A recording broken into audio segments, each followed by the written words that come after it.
Once a monk lived in monastery with other monks. One day he decided to meditate alone away from his monastery. There was a lake nearby where not many people would visit. He decided to go to that lake to meditate. When he reached lake, there was no one else. He took a boat out to the middle of lake. When reached in middle, moors it there. There he sat with his eyes closed and began his meditation.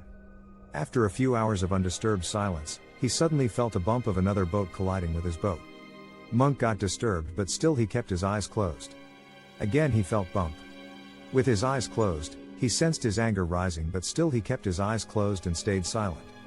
After a while, again he felt bump, and by this time, he was ready to scream at the boatman who dared to disturb his meditation.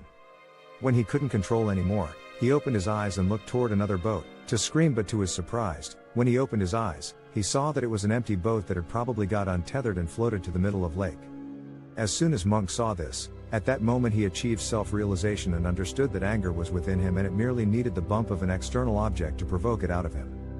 From then on, whenever Monk would come across someone who irritates him or try to provoke him to anger, he would remind himself, "Other person is merely an empty boat. The anger is within me."